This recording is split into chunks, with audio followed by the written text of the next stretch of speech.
mengenal kisah dari Nabi Hud alaihissalam yang dakwah kepada kaum Ad. Ini kaum Ad itu kaum yang gagah perkasa, badannya kekar-kekar, kuat, hingga kaum-kaum yang lain lu takluk sama kaum Ad ini. Diberi keistimewaan oleh Allah dan kelebihan oleh Allah Subhanahu wa taala, tidak menyebabkan kaum Ad itu bersyukur kepada Allah Subhanahu wa taala, justru memerangi Allah Subhanahu wa taala, dan mereka berlaku syirik, menyembah berhala. Maka diutus Nabi Hud alaihissalam untuk berdakwah kepada kaum Ad untuk meninggalkan sesembahan mereka dan kembali menyembah Allah Subhanahu wa taala. Tapi apa yang dilakukan kaum Ad? Kaum Ad menantang nabinya, bahkan menantang Allah Subhanahu wa taala, ayo Hud, datangkan azab yang dijanjikan oleh Tuhanmu itu. Malah ditantang azab Allah Subhanahu wa taala. Akhirnya kaum Ad ini dibinasakan oleh Allah Subhanahu wa taala dengan azab yang Allah datangkan berupa angin. Dalam sebuah riwayat itu, kalau tidak salah, anginnya itu 7 hari 8 malam, 7 malam 8 hari. Angin yang begitu kencang dan begitu dingin, sampai Allah nyatakan dalam Al-Quran mereka tidak bersisa, hanya tinggal rumah-rumah mereka, dibinasakan oleh Allah Subhanahu wa taala. Itu yang bisa kita ambil pelajaran dari kisah kaum terdahulu. Juga ada kaumnya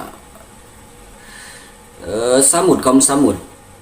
Kaum Samud ini sama juga menyembah berhala.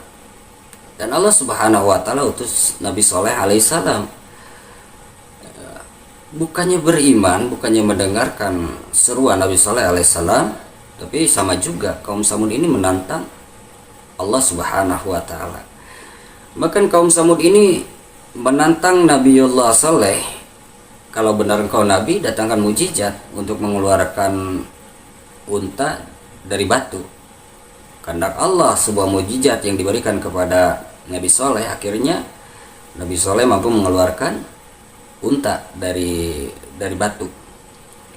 Dan dengan perintah Allah Subhanahu wa taala, Nabi Soleh menyerukan agar tidak membunuh unta itu. Bahkan diambil manfaatnya, seperti susunya diambil manfaatnya. Nah, kaum Samud malah membunuhnya. Nabi Soleh terus berseru kepada kaumnya untuk kembali kepada Allah Subhanahu wa taala. Apa yang direncanakan kaum Samud? Ternyata bukannya cuma untanya, bahkan Nabi Solehnya pun diancam untuk dibunuh oleh kaumnya. Maka dijanjikanlah sesungguhnya akan datang azab 3 hari kemudian, kalian beriang gembiralah di rumah kalian. 3 hari kemudian Allah akan mengazab kalian. Mereka menunggu azab itu dan menantangnya. Kaum Samud menantang. Akhirnya 3 hari kemudian Allah datangkan azab dan mengazab kaum Samud dengan suara yang menggelegar dari langit, dan Allah datangkan juga gempa hingga tidak bersisa kaum Samud diazab oleh Allah Subhanahu wa taala, dibinasakan. Ada juga kaum Sodom. Kaum Sodom itu kaumnya Nabi Lut alaihissalam. Selain menyembah berhala, mereka juga mempunyai perilaku maksiat yang sangat dibenci oleh Allah Subhanahu wa taala. LGBT sudah terjadi sejak dulu itu.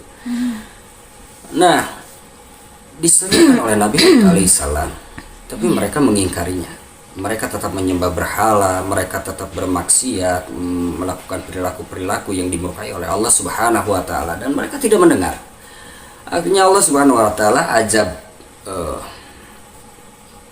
kaum Sodom atau kaumnya Nabi Lut alaihissalam dengan bencana yang begitu dahsyat. Allah Subhanahu wa taala membolak-balikan tanah, dan Allah Subhanahu wa taala menghujani mereka dengan tanah yang terbakar. Jadi tanah yang terbakar ini sudah memiliki nama dan mengenai orang-orang pelaku maksiat itu. Dibinasakan juga kaum Sodom akibat menyekutukan Allah Subhanahu wa taala dan berlaku maksiat. Juga ada kaum Madian. Nah, kaum Madian ini kaum penyembah pohon. Jadi pohon mereka sembah. Penyembah pohon. Nah, maka didatangkan oleh Allah Subhanahu wa taala Nabi Syuaib alaihissalam untuk mengingatkan mereka agar tidak menyekutukan Allah Subhanahu wa taala. Tapi mereka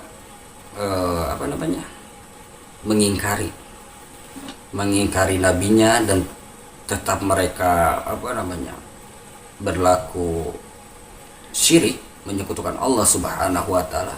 Akhirnya kaum Madian juga oleh Allah Subhanahu wa taala dibinasakan dengan gempa yang begitu dahsyat hingga tidak bersisa.